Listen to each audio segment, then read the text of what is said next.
Okay, so we were looking through the way Exodus chapter 21 is structured, and we noticed how everything dealt, after the rules of slaves at the beginning, everything after that dealt with crimes for which there is a capital penalty. And now, and kind of in the order of the bigger chiddush of the, not only is this thing a capital crime, but this is also a capital crime. Yosef before Shore pointed out that it says, of course, murder is a capital crime, and then it says that sometimes, like, if you strike somebody, you don't kill them, it could still be a capital crime if that person that you strike happens to be your parent. And then kidnapping, and then cursing, and then we get to the problem of defining what constitutes murder. How can you tell that something is murder? And so here are verses that give us a formula for telling us whether something is or is not murder. So I'll read the verses in English. When men quarrel, and one strikes the other with stone or fist, and he does not die, but has to take to his bed, if he then gets up and walks outdoors upon his staff, the assailant shall go unpunished, except that he must pay for his idleness and his cure. Okay, so the Hebrew side here, I put in red the words that we are going to spend the most time talking about. There are three interpretive problems related to this verse, and these are the three major interpretive problems that we will deal with today. But before we get to those interpretive problems, just see like the standard rabbinic understanding of what this verse is saying. So the verse said that if he gets up and he starts to walk around, then the assailant shall go unpunished. It's not, you won't punish him. To which Rashi asked the obvious question: could it cross your mind that they would, that what are they saying, that the guy hasn't died and that it would be a capital crime? Could you admit it couldn't mean that? Ella, Rashi says, rather, the text teaches you that he is kept incarcerated until we discover whether the other, the one who was hit, is healed. What the verse implies is, when this man, the one who was injured, rises again and walks outdoors, al mishanto, then the one who struck him shall be released. But so long as the injured party has not risen, then the man who struck him is to be incarcerated, because we don't know whether this was murder or not. So how are we going to be able to tell whether something is or is not murder? Well, we're going to have to wait. So I guess the kind of question that the standard rabbinic understanding of this verse is giving, and I think the standard rabbinic understanding of the verse is basically the pshat of the verse. So we say that X strikes Y, and Y dies a week later, a month later, a year later, 5 years later. How can we tell whether to attribute the death of Y to X? I'm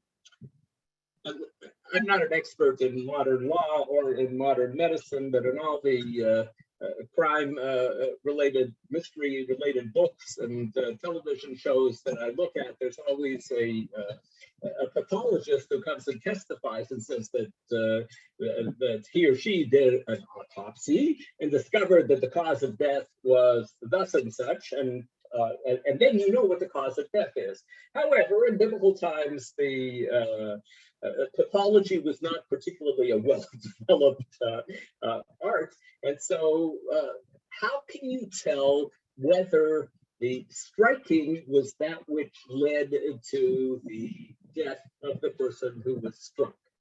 And the principle here is that if after being struck, this person was in bed the whole time, and unable to walk around on his or her own, and then dies, then we say that the striking was what led to death. But if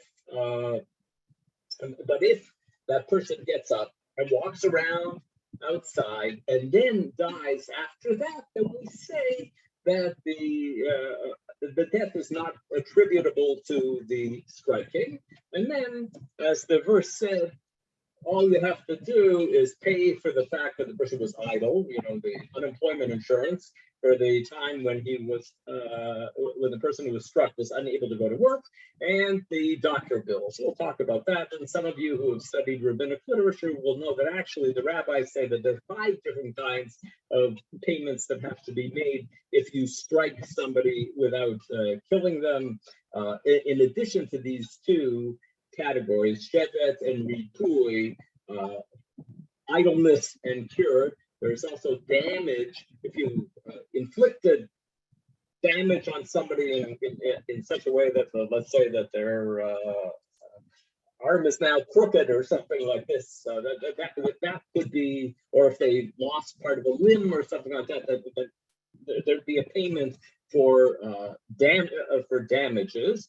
And then there's also pain and suffering that is assessed, and there is also a payment sometimes for embarrassment. So in rabbinic literature, they expand this and say that there are actually 5 things that an assailant has to pay for, and that the person who was hit is assessed in these 5 different kinds of ways to figure out what the damage was, what the idleness was, what the cost of the cure was, what the embarrassment factor was, and how much pain and suffering the person had. So it's saying, the text is saying here, in the case that it isn't murder, then there are these payments. And how can you tell whether it was murder or not if the person did not die right away? And they give you this formula that he gets up and he walks outdoors upon his staff. Then, if that has happened, then he dies after that, then we say that the death is not attributable to the striking in the first place. So that's standard rabbinic understanding of the text. Rashbam, Rashi's grandson, offers what seems to be an extremely unusual understanding of the Hebrew word here, egrof. And anybody who speaks modern Hebrew knows what an egrof is. An egrof is a fist, as the translation here says of the JPS, with a stone or with a fist. Many years ago, I took a course with one of the greatest experts in the history of the Hebrew language, Professor Moshe Goldstein. And I remember one time, he was talking about how the meanings of various words change over the years. And he talked about the word sama, sadi mem hey, which in modern Hebrew means a braid. And he said that nobody has any real certainty about what sama means in the Bible. And he thinks that the most reasonable explanation is that sama in the Bible means forehead. And there was an Israeli in the class who started to laugh about the idea of sama meaning forehead, when everybody knows that sama means a braid. And Professor Goshen Goldstein, who was a great scholar, but also had quite a sense of, quite a temper, he started yelling at this student and saying, "You think because you know how to speak modern Hebrew, then you know the meaning of every word in the Bible?" I remember we were all shaking in our boots listening to this professor berating a graduate student in a university. I don't know if that happens anymore on campuses, but in my days as a student, it would happen. So the question is, just because we know, in quotation marks, that egrof means fist, doesn't mean fist. So Rashbam says, no, it doesn't mean fist. He says, L'fi pshat, according to the plain meaning of scripture, egrof is to be understood the same way as it is understood by the Targum, by Targum Onkelos, who translates it as kurmiza, which he says, means some type of stone or brick. And Rashbam continues, the context of the verse also proves this interpretation as it deals with throwing a stone. Rashbam says, this is a very strange verse here. If you think that egrof means fist, he struck the other one either with a stone or with a fist. You know, a stone is something separate from me. A fist is part of my body. I guess the text could say that, and that's what JPS says, what it's saying. If you strike with something outside of your body, or if you strike with your body with the fist itself. Rashbam says no, and he also says that that's how Onkelos, in translation that's almost 2,000 years old to Aramaic, that it's the Hebrew word kurmisa. Rashbam, as the careful researcher that he was, he said, and how do I know that the Aramaic word kurmisa means a type of stone or brick? Because I found a similar usage concerning the verse. They will pull out the stones of Anim, where the Torah Kohanim, there's a rabbinic commentary on Leviticus from the early years of the first millennium, writes, perhaps he is also obligated to pull out not only all the stones, but also the bricks and the turmusin. It seems like Rashbam thought that the word there was kurmusin, which he thought was like the word kurmiza.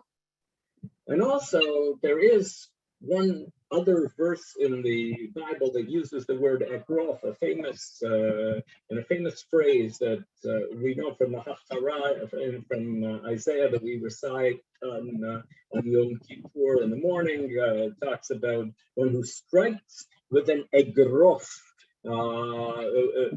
And he says, oh, that also means a stone. It doesn't mean striking with a fist.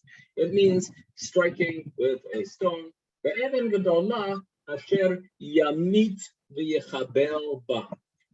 a stone large enough that it could cause death and cause damage. And if you see here on this slide, I'm giving you a possible explanation of what the word kurmisa could come from. It could come from the Greek word keramos, which means pottery, and our English word ceramic comes from this Greek word keramos. And so it's possible that when Onkelos said here in his translation that agrof means kurmisa, I looked in Jastro's dictionary. I'm not the biggest expert either in Aramaic or in Greek, and Jastro, who wrote what's usually considered the definitive dictionary of Talmudic Aramaic, Jastro says that kurmisa means fist, and there is a rabbinic saying in Aramaic, "Lechakima beremiza ulechatya bekarmiza." To a smart person, it's sufficient to hint at something. But when you're talking to a fool, sometimes you have to raise a fist. That's how Jastrow understood this phrase. So he doesn't think that Rashbam's proof here is much of a proof. Rashbam claiming that actually what Onkelos is saying here must be that Onkelos is saying that it is like a stone. However, there is another problem that we have with this text, and that is that. So we go back to how the original translators of the like the oldest rabbinic commentary on Shmot, the Mechilta, again, close to 2,000 years ago, what it says about the words here. Could it be that the murderer is liable to punishment only if it was done with a stone or with a grof? And the Mechilta says, no. That is why it says that he struck him with a stone tool that could cause theft. It's another verse that talks about intentional homicide in the book of Numbers. He struck him, the victim, with a stone tool that could cause death. This teaches us that he is liable only if he's struck with an item that is potentially lethal. So the Mechilta says, and I think this is a principle. This is a principle in Jewish law, and I think that this is a principle in every Western legal system, that you can be convicted of murder if you struck somebody with something only if it is a potentially lethal thing. If you throw your glasses case at somebody and it hits them and they fall in a funny way and they die through some strange combination of events, I don't think that anybody would ever call that first-degree murder. It was a terrible thing to do. It might be second-degree murder, but it isn't first-degree murder, because we have the idea that the murder weapon has to be something potentially lethal, or as the rabbis say, sheyesh bo kedei lahamit, that the weapon was a weapon that could theoretically cause death. Which leads to the question of the Evan or the Egrof, is a fist a lethal weapon? Is it? So that is probably what was bothering Rashbam here. Rashbam looks at this text and he says that there's the possibility that this is going to be considered murder, but it says that the action took place either with a stone or with an egrof, and if egrof means a fist, that doesn't make a lot of sense. Again, I'm not an expert on this, but I've read that if you are a professional boxer, your fists can be considered a lethal weapon. But my fist is not considered a lethal weapon, and so it would seem strange that the biblical law is saying here that it happened the killing took place with a stone or with a fist. And the Torah commentary of Menachem ben Chizkiah, called the Chizkuni Torah commentary, that's in a large sense based on Rashbam's understanding of the biblical text, he makes this explicit. He follows in the footsteps of Rashbam, and he writes here, but egrof means with a stone, as the Targum renders before Misa, so also in Torah Kohanim, like quotes Rashbam. In other words, he struck him with a stone that could kill someone, that it's a stone that could be a lethal weapon. For if you imagine that egrof means a fist, what is the meaning of the phrase, he strikes the other and he does not die? Do we expect someone to die from being hit by a fist? So the reading of this biblical text through the eyes of later rabbinic law, which became, as to the best of my knowledge, later international law that says that murder has to consist of this. If something's going to be first-degree murder, then we have to have a lethal weapon. That is probably what led to this dispute. Ramban, in his Torah commentary, says, according to the rabbis, egrof is the hand closed tightly with the fingers gathered into the palm in order to strike someone. He defines what a fist is.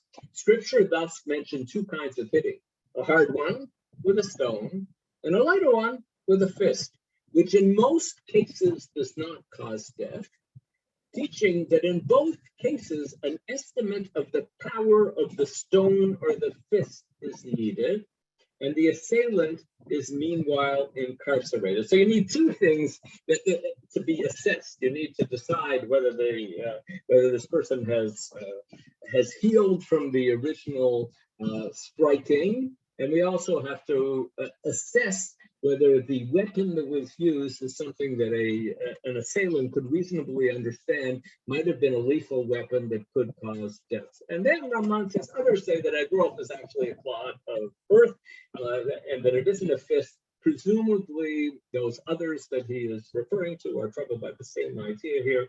They want to interpret the text in such a way They want to interpret the text in such a way that is clear that we are dealing with something that could, in potential, be a deadly weapon.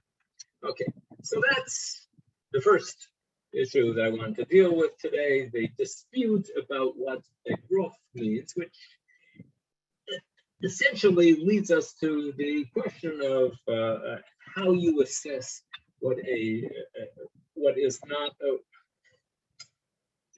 how we assess whether a murderer should realize that which he did is likely to lead to murder.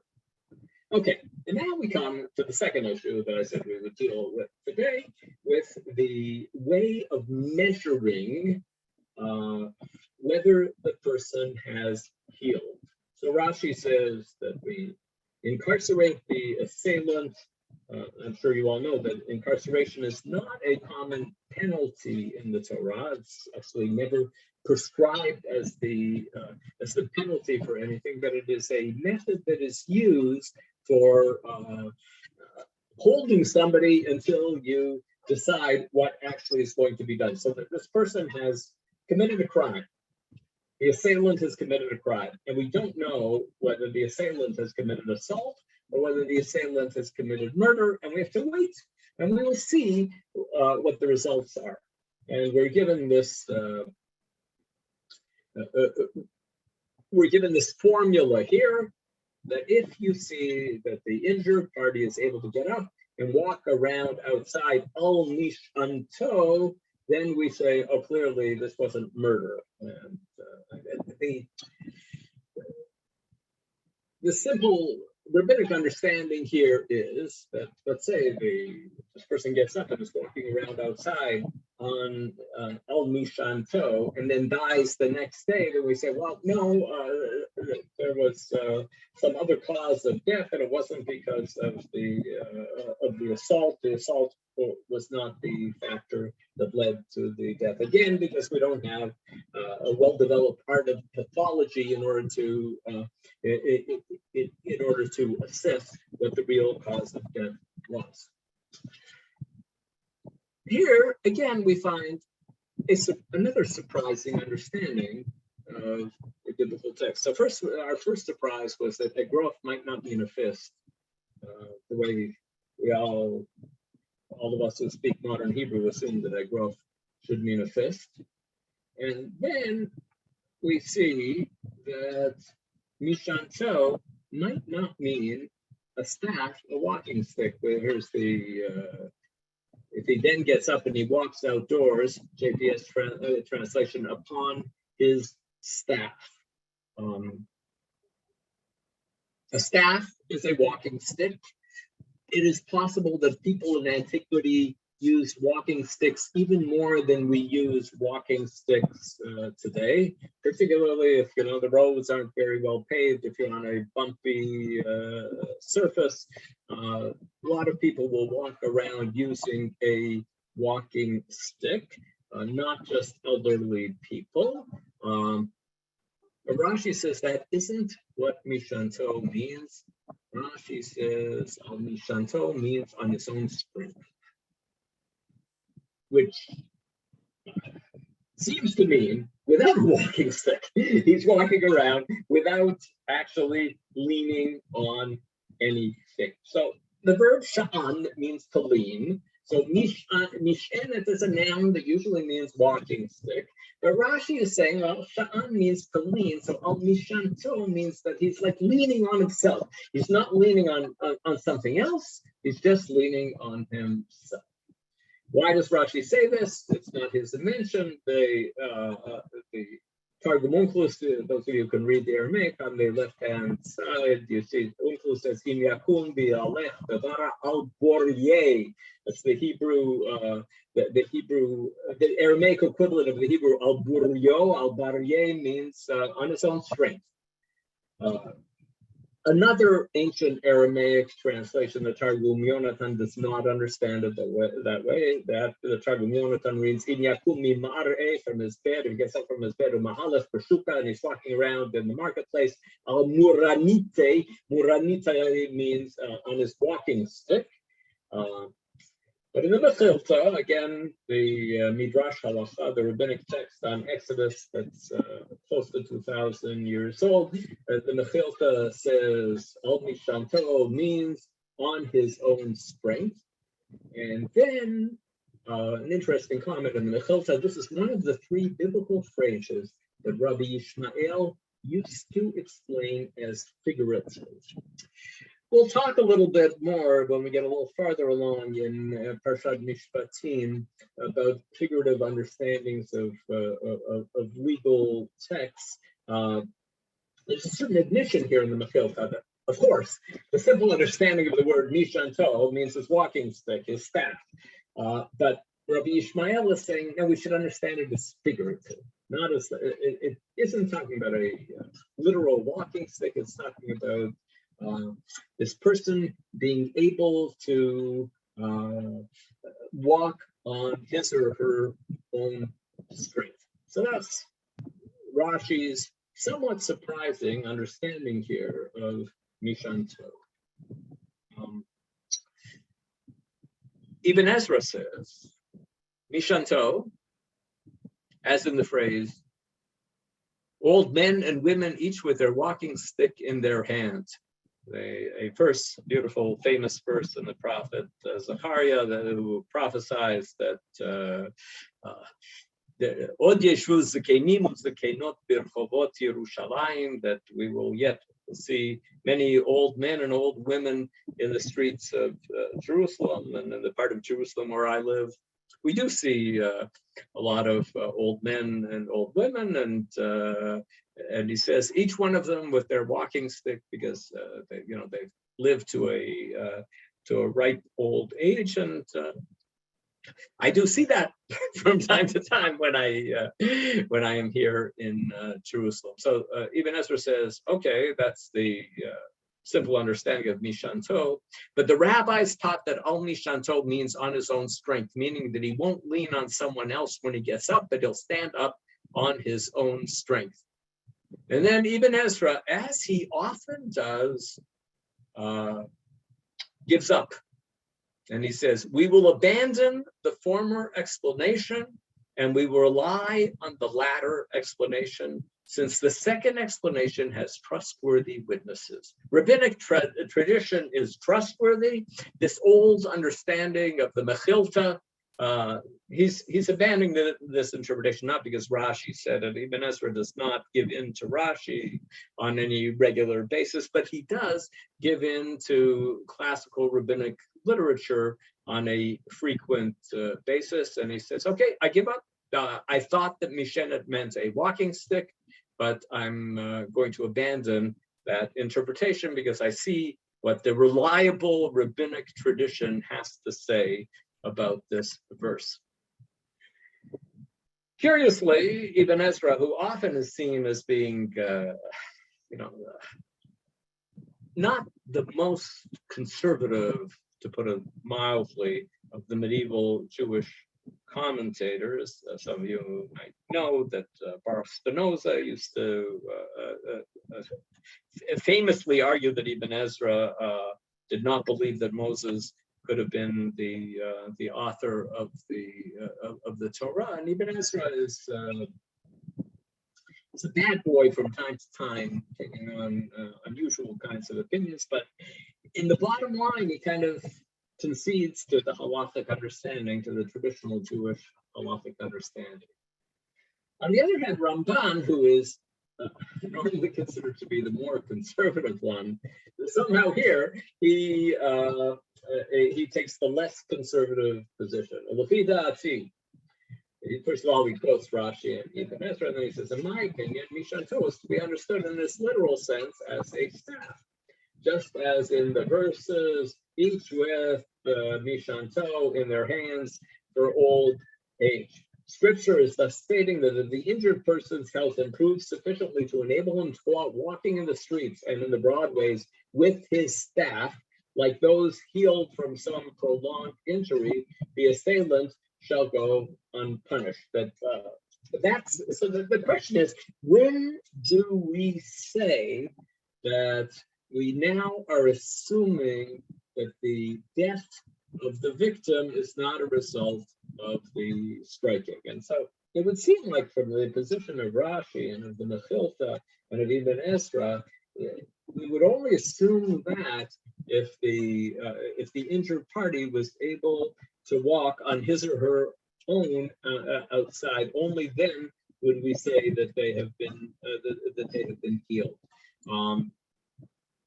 But according to Ramban, even if the person is walking around using a walking stick, we will still say that they are to be considered to have been healed. And it further teaches us, Ramban says, that even if the injured man is careless later about his health and dies after that in his weakness, the assailant is free from the death penalty. Scripture says if he then gets up and walks outdoors, the assailant shall go unpunished, because it speaks of the most common occurrence. Injured people who are laid up in bed do not go outside walking again until their wounds are healed and they are out of danger.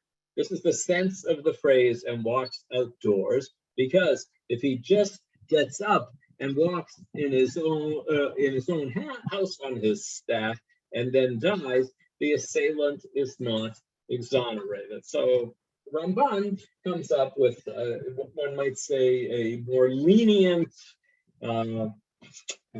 understanding of the text from the point of view of the assailant, a more stringent point of view from the point of view of the assaulted party, and it all comes down to the question of whether the word mishanto should be understood literally, or should it be understood figuratively, as Rabbi Yishmael suggested.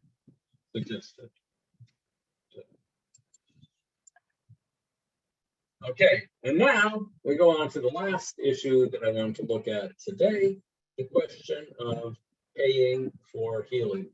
Again, just reviewing the in quarrel, one strikes the other with stone or fist, and he does not know, but he has to take to his bed. If he then gets up and walks outdoors upon his staff, the assailant shall go unpunished. We say that this clearly was not murder, but the assailant has to pay for his idleness and pay for his cure.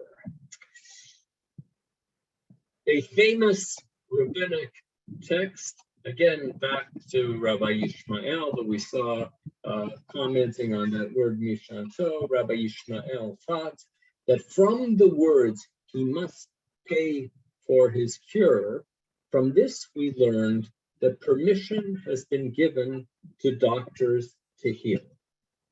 This might not sound all that controversial to you, because we all make use of physicians, but how do we know that it is permissible to go to a physician?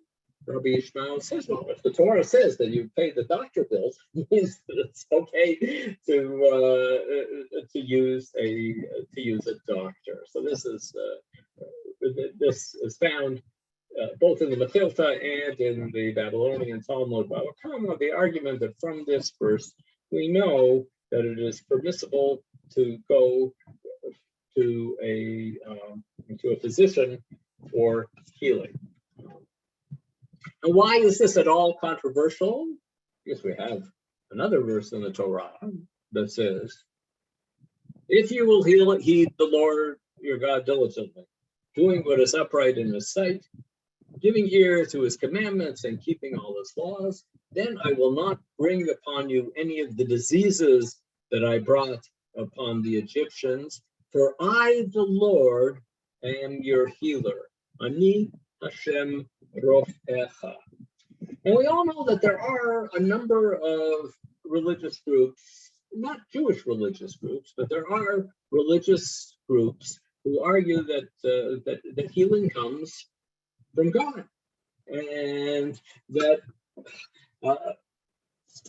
it's not permissible to rely on physicians, because God is the one who the Torah says is our healer. So I think it's pretty likely that Rabbi Yishmael was acquainted with this problem, with the idea that somebody might decide on the basis of that verse later on in the book of Exodus, that healing comes from the Lord.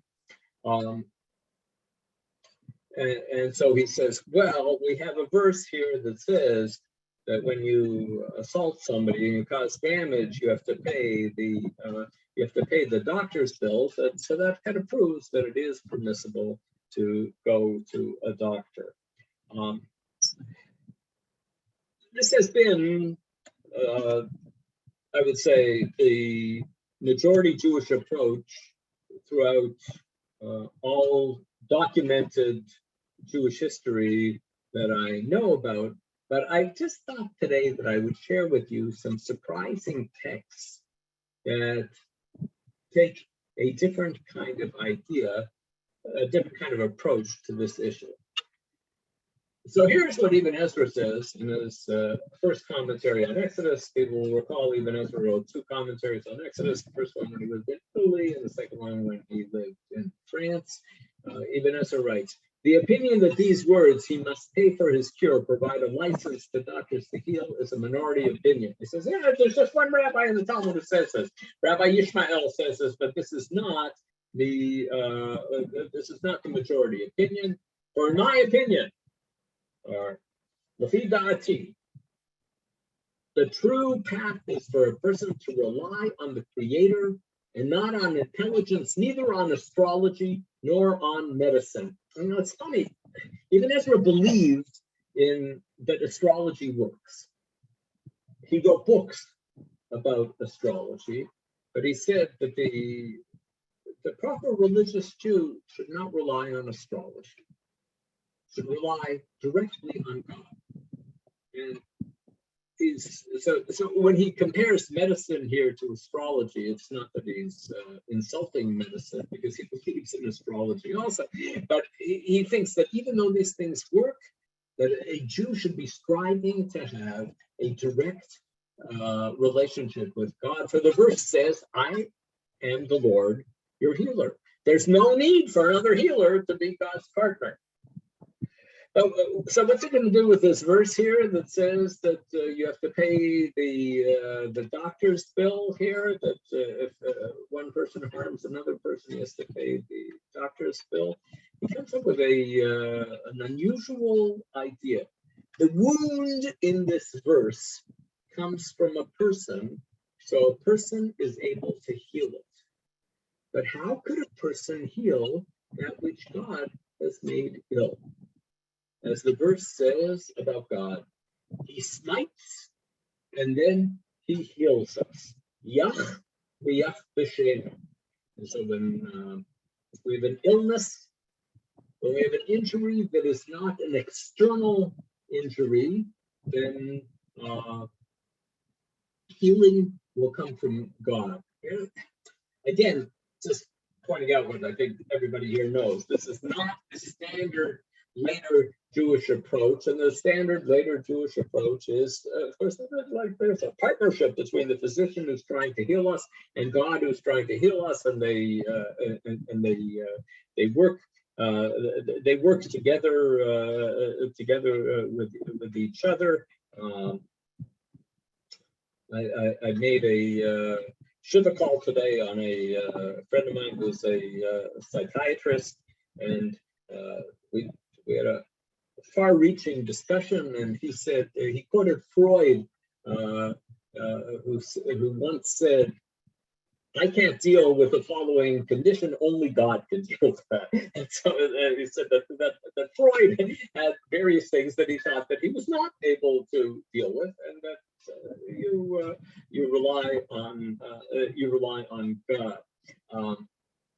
So that was in his first commentary on Exodus. In his second commentary on Exodus, he's still running on the same theme. He must pay for his cure. This proves that God has given doctors the right to heal wounds and sores that may be seen externally. However, any internal illnesses inside the human body are in God's hands to be healed. Now, let us recall that medieval medicine was not all that advanced. And when people had some kind of internal injury, it's not 100% clear what it is that many of the physicians could do for them. And even Ezra says that's in God's hands, and we don't have the physicians dealing with the illnesses, an illness that is inside of the human body. Even Ezra argues that's God's bailiwick. And so this is a little surprising. Even more surprising than this is that a generation, 2 generations after even Ezra, Ramban says something very similar, and Ramban was a physician himself. And despite the fact that he was a trained, practicing physician himself, it's curious to see the attitude that he had towards healing from physicians and from God. And again, I just want, in case, I just want to repeat, these texts that I'm looking at with you are not the standard Jewish physician. The majority Jewish viewpoint over the years has always been very favorable to healing from physicians. But Ramban here says something pretty shocking about going to physicians. He writes, in general, if Jews all acted properly, God would not behave towards them in a natural manner at all. If we behave properly, God would treat us in essentially a miraculous manner. Our entire life would be miraculous. He would bless their bread and their water. He would remove all sickness from their midst so that they would require no doctors and would have no need for any medical precautions. And that is what the verse says, I am the Lord your healer. This is what the righteous Jews did in the era of prophecy.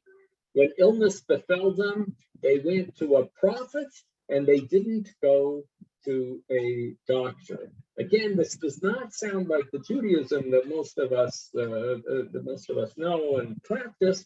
It does sound like some other religious groups that sometimes have attitudes like this, that you don't go to the physician, you just go to God's representative here on earth, for God's representative here on earth to help you to get healing from God. And that is what they said in the Talmud. Interesting quotation in the Talmud.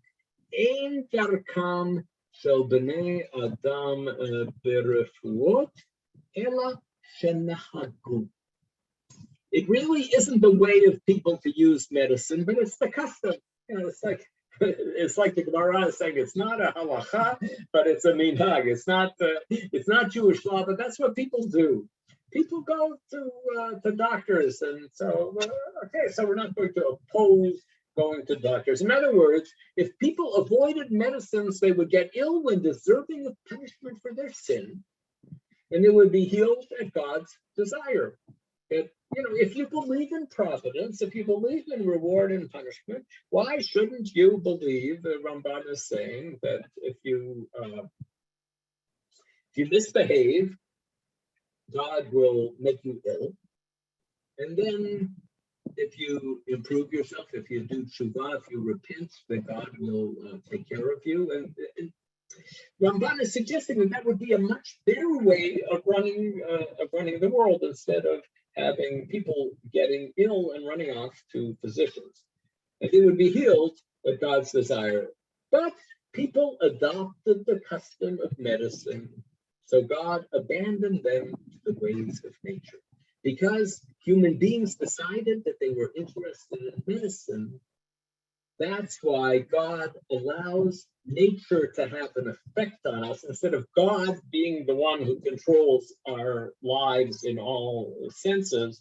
God abandoned people to the ways of nature, and that's why if you don't exercise caution about corona, you might get corona, not because it's not a sign that you've sinned, but because you did not exercise caution, and that God abandoned us to the ways of nature instead of us having us be in the hands of God, both for our illnesses and for our and for our healing. Just to emphasize again, I'm not saying that this is the Jewish position. I'm also not saying that this position that I like in particular myself, but it's interesting to see what medieval Jewish Bible commentators were doing with this phrase. Somebody like Rashi simply said that in this we know that that you can go to a physician, but Ibn Ezra and Ramban more less positive views about going to physicians, and that is what the rabbis meant when they said, "And provide that he be healed." From this, we learn that permission has been given to doctors to heal. Here's an interesting argument that Rabban says: they did not say that permission was given to sick people to seek medicine. That to go to the physician, that's that decision. The rabbis did not take any position on whether it's okay to go to the physician. Rather, once patients become sick and they come to be healed because they opt for medicine, doctors, since they are expert practitioners, should not refrain from healing them out of fear that they will die under their care, nor because of the feeling that only God is the healer of all flesh. And this is because people adopted the custom of medicines. So Ramban argues that the formulation here, Rabbi Yishmael's formulation here, that from this we learn that permission has been given to doctors to heal. He says that the text intentionally did not say permission has been given to patients to go to their physicians, but if they're going to the physicians, then it is permissible for the physicians. The physicians might have good reasons for refraining from healing. They might be concerned that they might not heal properly, or they might be concerned that they're stepping on the toes of God, and so that's why the Torah says that if the sick person comes to you and you're the physician, that you are allowed to try to heal them. So when people fight and they hit each other, the guilty party has to pay for the healing. For the rules of the Torah do not depend on miracles. But it might be that the ideal thing might be for the person who is injured to hope that God will heal him or her. But since the rules of the Torah do not depend on miracles, that's why the physician can, if they go to a physician, you, the assailant, have to pay for the cost of the physician. But when people's actions are pleasing to God, then they have no need for doctors. The phrase that he uses here are Birtzot Hashem Darkei Ish. It's a quotation from the book of Proverbs, and in the context it says there, Birtzot Hashem Darkei Ish Gam Oivav Yashlimu Imo. Even his enemies, if somebody's actions are pleasing to God, then he doesn't even have to worry about his enemies. And according to Ramban, he doesn't have to worry about going to a physician. And I just thought I'd finish off here, even though this isn't a Bible commentary, with a little interesting text that I just saw not too long ago from the writings of Rabbi Abraham Isaac Cook, the first Ashkenazic chief rabbi of the land of Israel. The famous Rabbi Cook wrote, this would be the case only if we were convinced that the opinions of doctors have the halachic status of certainty for us. But it appears in general that we consider their pronouncements to have more equivocal status. Rabbi Cook went to physicians and took his children to physicians, but he's saying that from the point of view of halachic analysis, what doctors say is not something that is set in stone.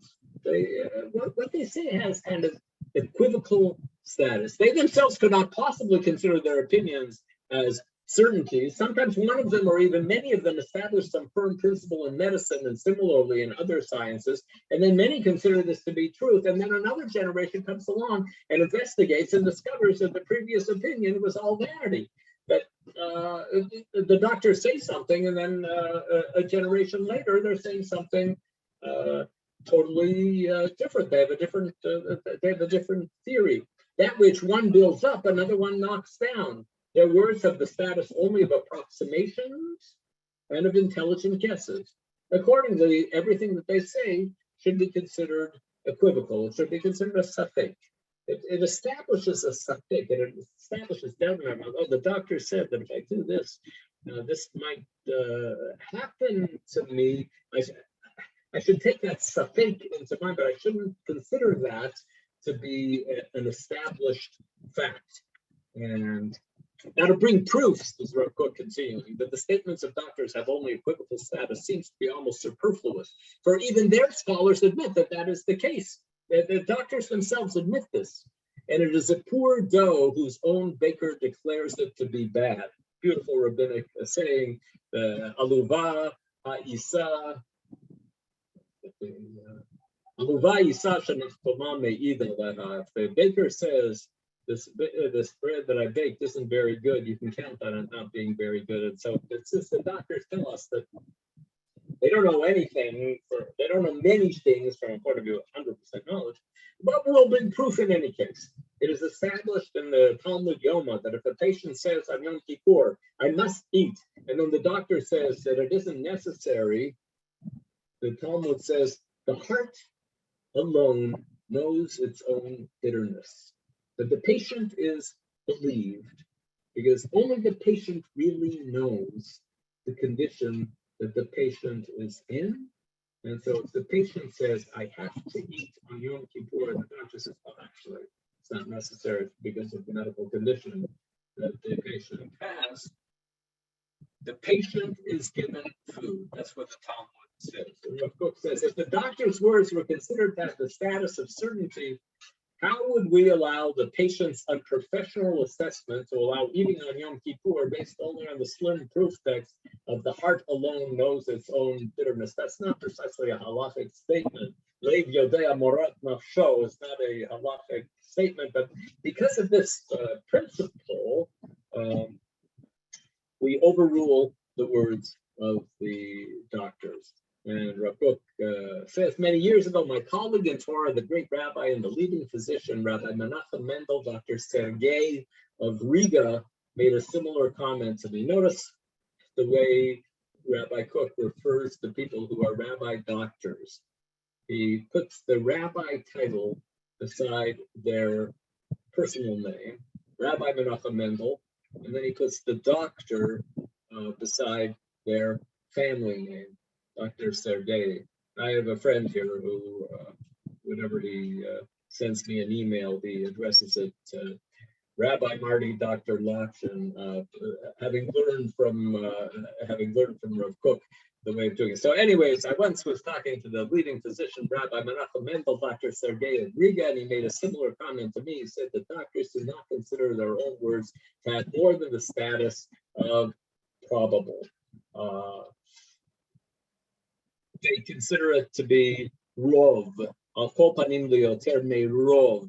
They know that it's like the majority of evidence leads in this direction, and so it's not a fact, and it changes in the next generation. In the next generation, it changes. They all admit that they make mistakes, and just because I mentioned this, Dr. Sergei, I thought I would just share with you an interesting story about Rabbi Kook and Dr. Sergei. It was written by Rabbi Kook's son, Rabbi Tzvi Yehuda Kook, who is my Rosh Yeshiva here in Jerusalem, in Yeshivat Merkaz Harav.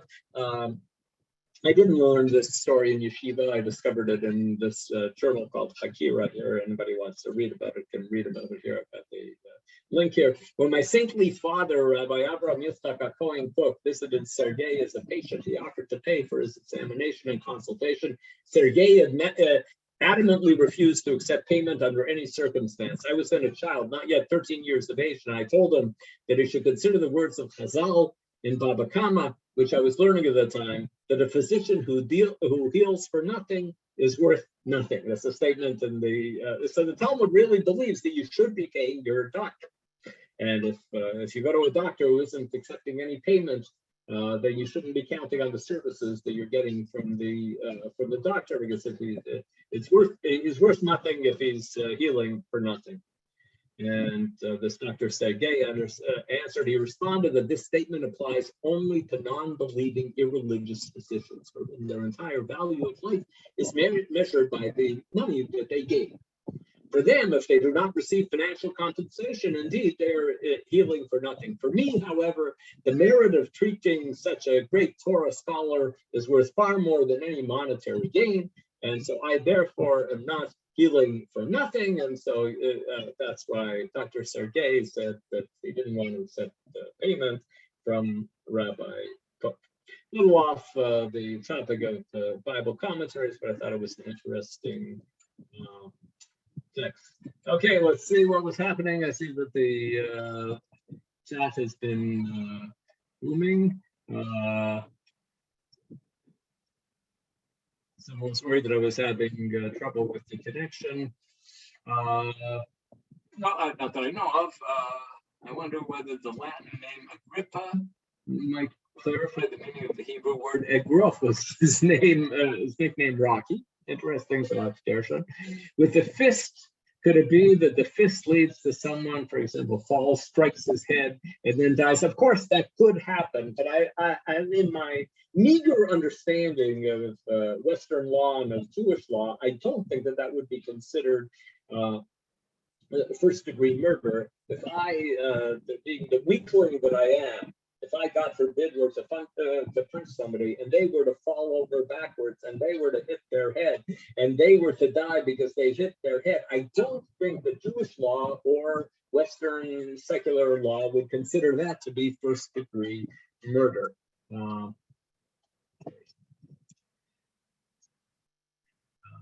No punitive damage, what if he was trying to harm him seriously? No additional, but there are punitive damage. There are those 5 categories that I mentioned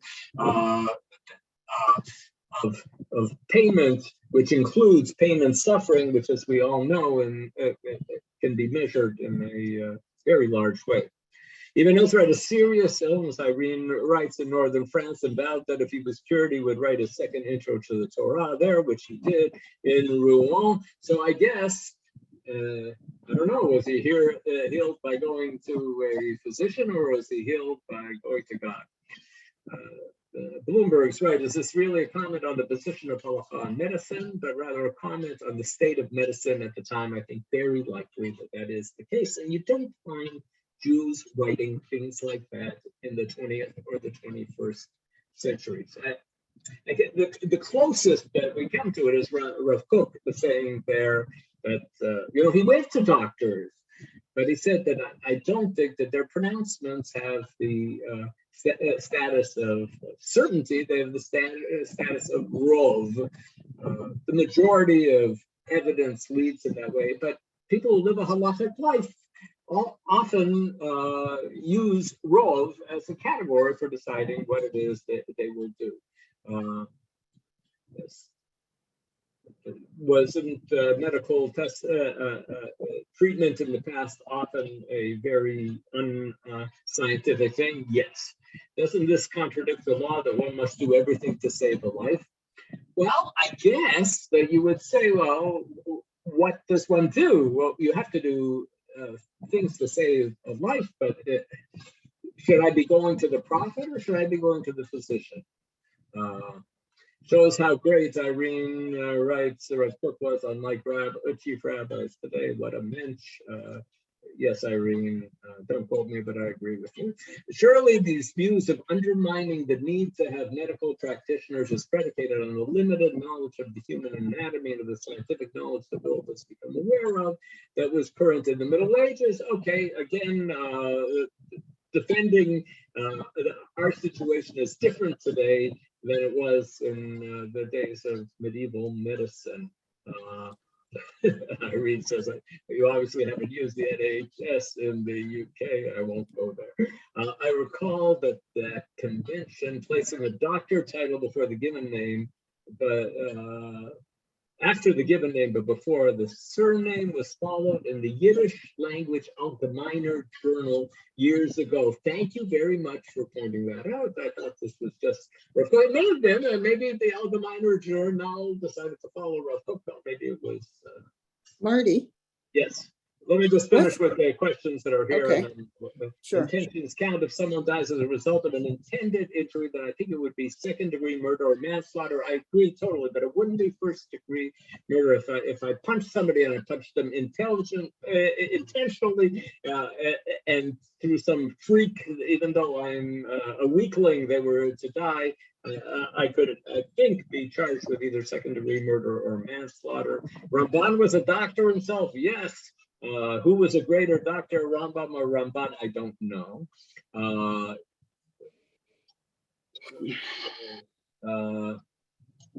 Okay. Yes. You said go to a prophet, but I thought a prophet's job was to say, wasn't to foretell the future but was to say what God felt was warnings about what will happen if, as opposed to, yes, do this because this will save you. That isn't supposed to be a prophet's job. So the question of the definition of a prophet is discussed much in Jewish texts, but I think the best definition of a prophet is a person who brings messages from human beings to God and from God to human beings. And God could tell me, go get a 5th COVID shot. If I went to the prophet, it's possible that something like that could happen. Then you could get a message. It seems so contradictory, because when you are in a desert, and you only have enough water for yourself, and there's someone else, you're not supposed to share it because you're supposed to save at least one life, and all of that. And then suddenly we're saying, doctors, even then, we're still supposed to know more about health than the average person. It should be at least one method to live. Yes, for sure. As I said, I'm not attracted to the approach of Ibn Ezra or of Ramban, but I do find it interesting, and I apologize. I know that there is at least one physician who is looking on here, and I'm trying to see that physician's eyes to see his reaction to all of these texts. But it's not the common Jewish approach, and all of you who pointed out that it may be a function of how lousy medicine was in medieval times, that could very well be the case. Okay, I think we're going to leave it here. Thank you, everyone who came, and we will continue with the following verses next week. Have a good week.